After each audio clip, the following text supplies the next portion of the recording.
Lizette, thanks so much for joining me. Of course, I'm happy to be here. Thank you for having me. So you've had a long, successful career, and now you sit on an incredible amount of boards. How many boards are you in right now? Right now, I'm on six. Six boards. My volunteer boards. Yeah. You know what I think is interesting about the volunteer boards is in a tr- in let's say more of a traditional corporate board, everyone on the team is incented by financial reasons. And on these volunteer boards, how do you keep the team motivated? How do you keep yourself motivated? And how do you stay aligned to the mission? Interestingly enough, what you just said is the answer, aligned to the mission. And Mm, that really is up to the nonprofit itself to make sure that the board is motivated and excited, inspired, engaged. Each one that I'm part of is different. I have a cultural board. I have a board that helps young Latinos. I have a board that, of course, World Central Kitchen, that is disaster relief. So International Spy Museum. So I have a lot of different missions that they need to keep me engaged and they need to keep me inspired and vice versa. I need to use my talents to help them move forward as well. So it really is an alignment of our talents, and it it it really is important for these nonprofit organizations to understand the value of their board members individually as opposed to a governing body or a fiscal body. So the more they understand each individual board member, the more they will be, the more we can help them move forward. So interesting. So, it is really a team effort on all huh. parts. Interesting. Yeah. So to not view them as just this vague blob of control that sits in a smoky room, Correct. And so what are, how do these organizations do that? How do you best extract the value and get to know the board members individually? It's all about relationships. It's all Mm, about one on ones. It's all about making sure that your board members are appropriately onboarded. They understand the mission, they understand their role, they understand why they're there. And we're all there for different reasons. In my case, I'm there because my expertise is fundraising and board development, so that I can see how the development office is working and how, as a board member, rather than scrutinize them, help them constructively on moving the mission and then moving the programs and moving the money forward with them, with the funding forward. So I have a very specific role. And if the board that I'm on does not identify that, then I'm just there for a vote, which is not enough for me to be active and for me to be inspired. So they have to mm. figure this out with each board member. And the chair of the So board is also very important, by the way, just to let you know that that person is key because they are they are the negotiator between the actual organization and the board. So depending on their activity, will also depend on the momentum and motivation that board members have. yeah, real make or break role. So the role of board development, a lot of people probably don't know what that is. Can you expand on what that role is? It's what it is 20 years ago, I would be on a board and I would say to my cousin, to my friend, to my colleague, hey, I'm on this board, join me, it's fun. And those days are long gone. The nonprofits need us desperately for governance and for fiscal responsibilities, so that what that means is that in many cases, we have to rotate off the old ways of thought and rotate on those that understand what their real role is. Again, it goes back to onboarding. It goes back to making sure that the organization, usually the executive director, president, CEO, has been able to identify the talents of each board member and work with that board member to move it forward on behalf of the organization. Interesting. So bringing in new blood that's freshly motivated, is that a big part of it? Yeah. Freshly motivated and educated, that they Mm, understand what their role is. So we can be motivated as much as we want, but if we don't know what we're motivated for, it doesn't work. So basically, it's making sure that we are educating our board members as to what their responsibilities are. And it's not just every quarter. It really is constant communication, building that relationship, building that foundation of trust and negotiation between the organization and the board. Because what the board really governs the organization through the chair and through the executive director. So that in itself is sometimes a surprise, but it is that is supposed to be what the 501c3 represents. Let's talk about some real stories about how you not just align to the mission, but continually align. Because I love the fact that it is always a continually align. Naively, one might just think, well, of course our mission is obvious, and of course we're all aligned to it. That's why we're here. But that's never really the case. And so I'd love to hear some stories from the trenches on how do you do that. I will say just a general statement is that nonprofits feel that their mission is imperative. It's obvious that you would want to participate, but unless you're communicated as to why, it sometimes loses its effect.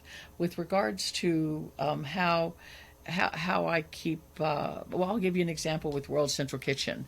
That is disaster relief. So what happens with that is that every disaster, we're communicated on what is happening, what is needed, how it's transpiring, and of course the progress of the full activation. So we are always told, by told I don't mean told, but we're communicated.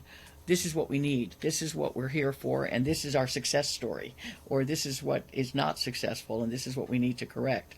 Another example would be the National Cherry Blossom Festival. I mean, what could be happier than cherry blossoms in the spring?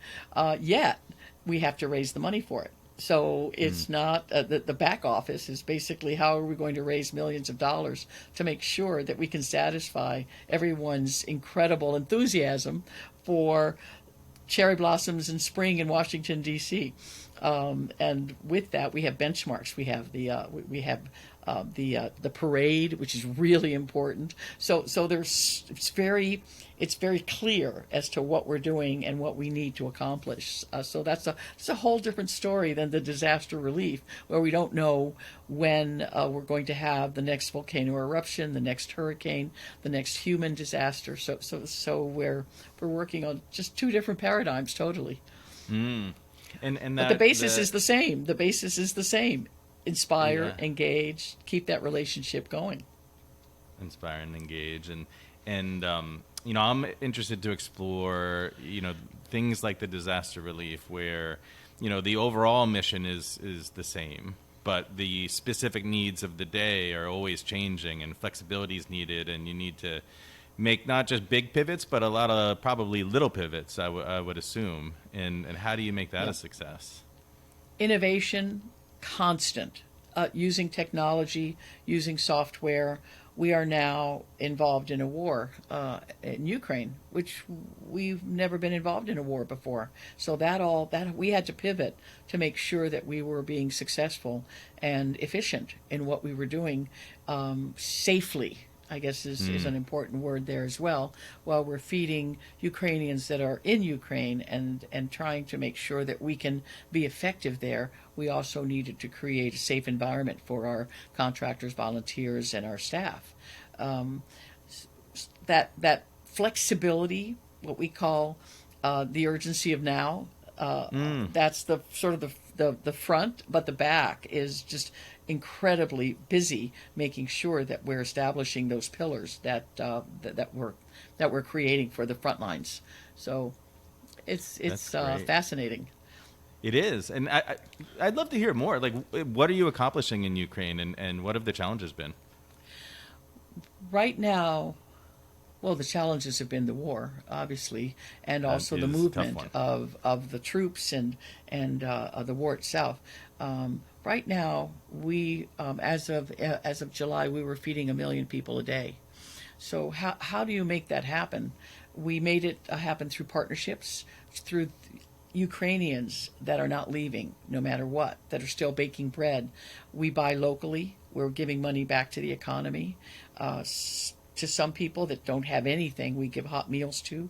To others that do have at least a way to cook, we give food kits that will last a week for a family of 4. So we make all these determinations depending on what the circumstances are.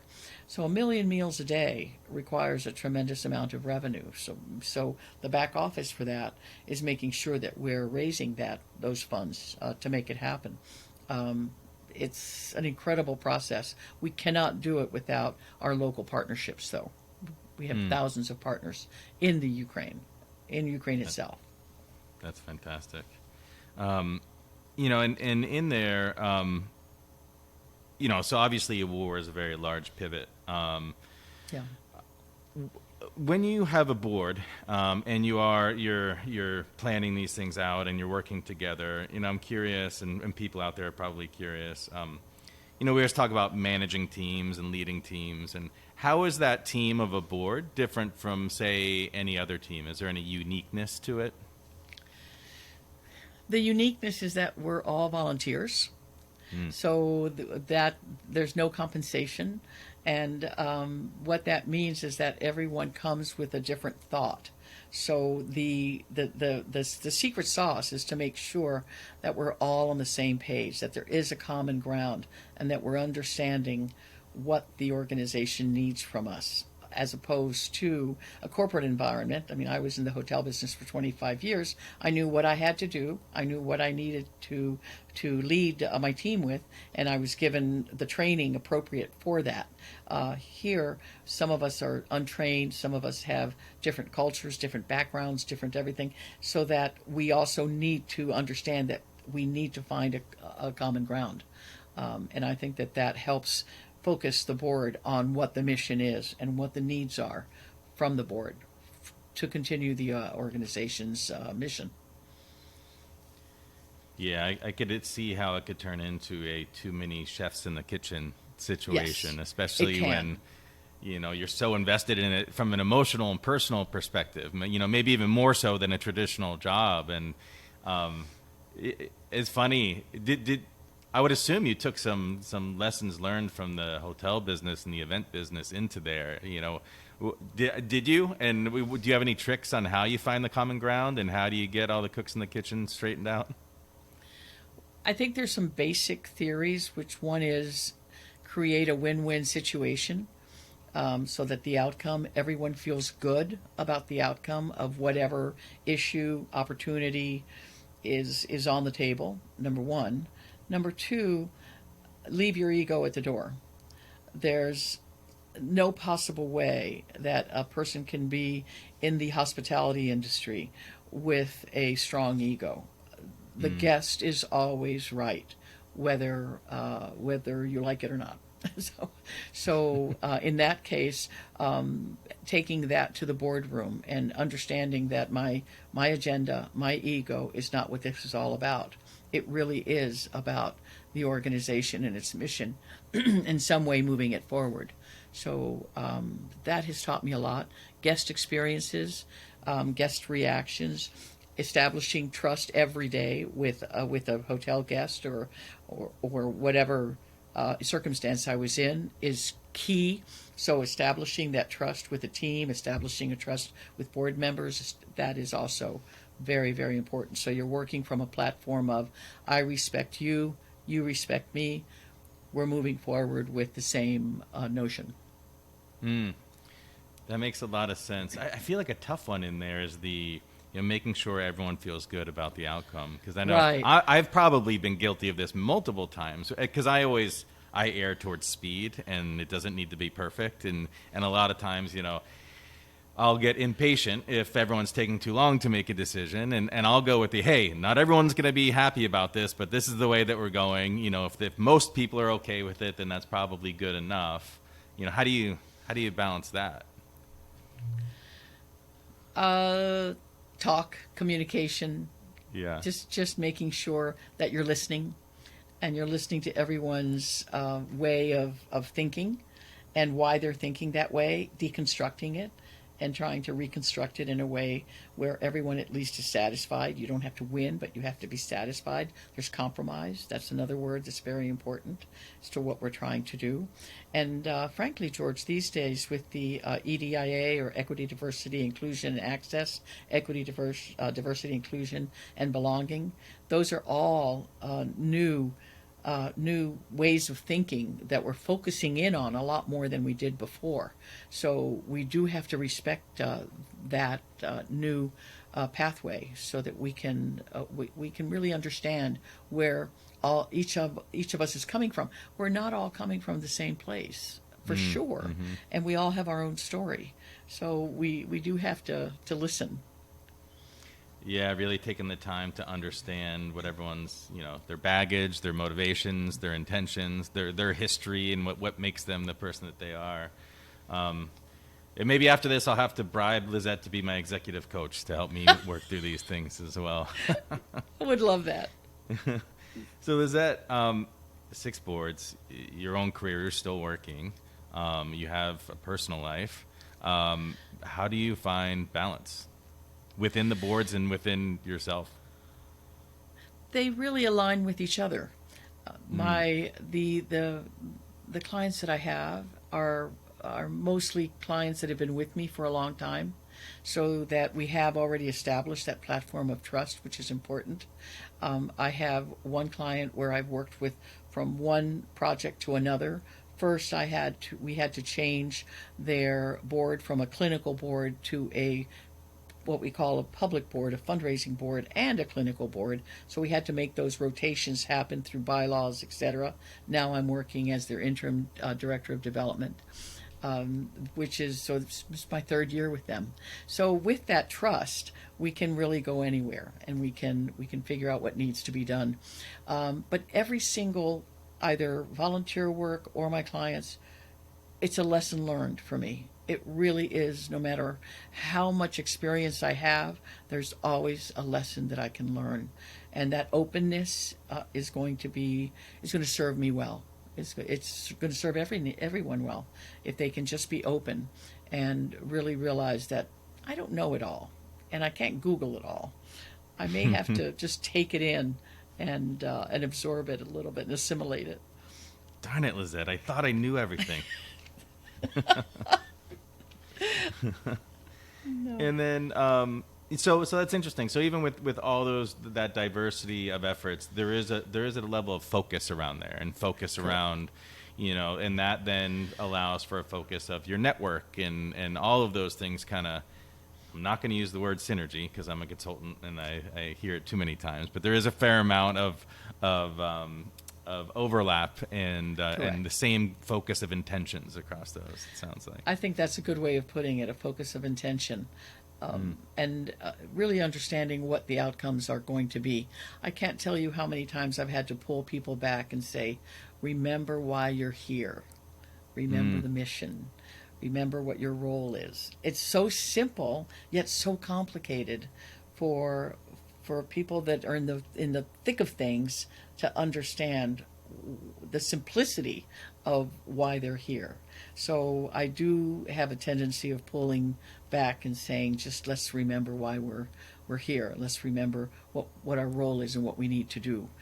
Bringing it back to simple theories as opposed to extremely complicated ones, which makes it complicated. Yeah.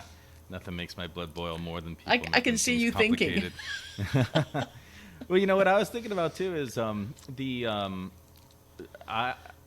what I'm hearing in there also is it's so important on a regular basis to say the obvious things out loud. Correct. Even at home, saying to your spouse, "I love you" all the time, even though it's very obvious. But in work, I find myself a lot of times. I'll even pause after I say something or before it, and I say, I know we all know this, but I want to make sure that we say it out loud because we haven't said it out loud in a while. And maybe that's a good habit for people to get into. It is. I also believe in sitting on something for 10 seconds. Just in case what you're going to say is not correct or appropriate or will bring any value to the conversation. So I have mentored a lot of young, wonderful leaders to just sit on it just sit on it for 10 seconds and then think about it before That's you say another something. thing that sounds easier than it is. You know, I know. I found that I'll use the timer application on my watch or my phone, and I'll hit it, and I'll just sit there waiting for the time. You know, sometimes I'll see almost like a deep sea diver to see how long I can wait before I say something. But every time it's worth it, I feel like. Good. Good. So Lizette, through all these accomplishments and efforts, what are one or two things that you're really proud of that you'd like to talk about and brag about a little bit, perhaps? Well, I'm going to brag about that. I just finished 100 kilometers walking in in Portugal and Spain, crossed the border to Spain, and ended up again in Santiago de Compostela, one of my favorite places in the whole wide world as far as the value that it has and with the meaning of being there. This is my fourth time. I am not fit, so for me, 100 kilometers is quite a task.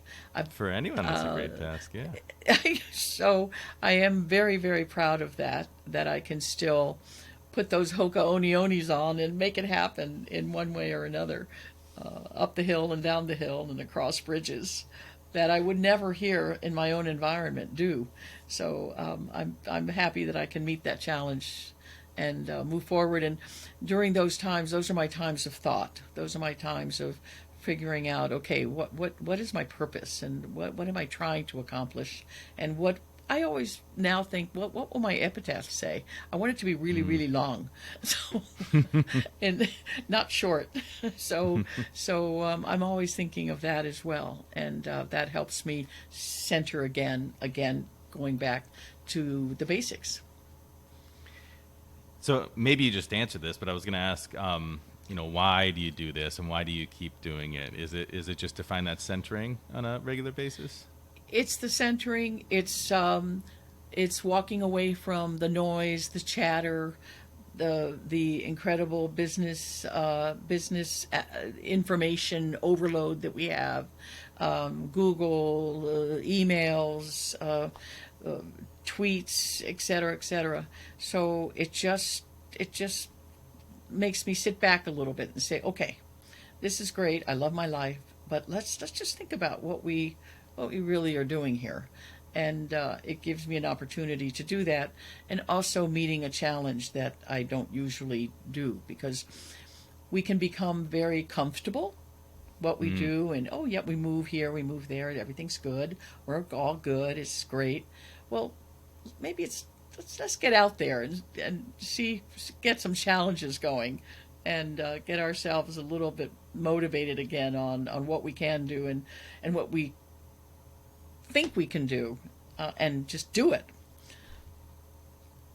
I completely agree. That time is so valuable, and I feel like some people they worry, oh, the boss doesn't want me to take the vacation. You know, the executive team, they just want us to work all the time, and I tell our employees all the time that is some of the most valuable time to them as a human and to us as an organization, because you come back as a much better part of the team when you can get that time away, and sometimes it can be big and long like that, and sometimes it can be just, I know for myself, I'll block off time to go for a hike in the woods to go think through some problems around my house, and it's always better problem solving at that point when you can just get out and get away.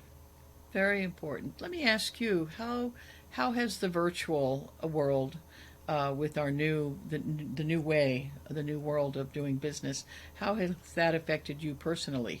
I'm curious. So we've been virtual since day one. Okay. That's 18 years at this point. But it's funny, we were still impacted because even though we were virtual, we would get together with our clients and we'd get together with each other, and we'd have a few events during the year where we'd get the whole team together. And so, and I know you just asked me about myself. It's funny that I'm talking about the company first. But I'll come back to myself. So, in the company, myself. Relationships with people, they took longer. Especially we hired new people and new members of our executive team, and It accelerates quicker when you can get that time together, and not just time together working, but time together going for a walk in the woods or going to go play golf or whatever it might be. And so there was that, and I found that then made, when the foundation's not as strong with those relationships, I found that it then taxed me mentally and physically, because when there's not a strong foundation, you're kind of doing mental things and other tricks to kind of keep things balanced, and that's exhausting, and you don't even know that you're doing it. And so that was, I could go on and on about that topic, but that's one way that it impacted me, is just this exhaustion, because there was this other foundation that just wasn't typically there. I agree. I think I wasn't able to establish as much trust and a deeper foundation than I can on a one-on-one personally. So that part was hard. Also, I was able to multitask, which was not good. So not in this case, but I'm able to maybe listen to a client, but look at my emails as well, and maybe a tweet or two. And that part was, I lost the focus, the mindfulness of making sure that I was really, really focused on one thing, not four. So that was an interesting exercise that I'm trying to wean myself off of. It's a tough one. I just had a 2-week vacation at the beach, and we didn't really plan anything. I just every day went to the same beach and made sandcastles with my daughter. And about 5 days in, I was telling my wife that I felt weird, and she was like, "I think you're just relaxed. This is what relaxation feels like." And so, that's why it's so important for everyone to really take the time. And it does take 5 days, doesn't it? So, It does. It did take that, and I was like, shouldn't we be doing something? But it was a pleasure just to make sandcastles with my daughter on the beach. So Lizzette, I always like to finish these with through all these amazing relationships that you've had and an amazing career. What's the best advice that you've ever personally received? that I have personally received, I think when I was going through a tough time. I've been a single mother since my children were 6 and 10. So I was going through a tough business moment, and someone said, "Remember, it's all about the family. That's all that matters at the end of the day, your family." And that was very strong advice, very strong advice. So I was able to pull back, disentangle, get all the worms out of that can, straighten them out, and realize that they were right. So that's my big piece of advice. We can be totally fulfilled with our professional life, our volunteer life, but at the end of the day, it really is all about your family. Sounds simple, but very powerful. Lizette, thank you for everything you do, and thanks so much for being on here. I really enjoyed it.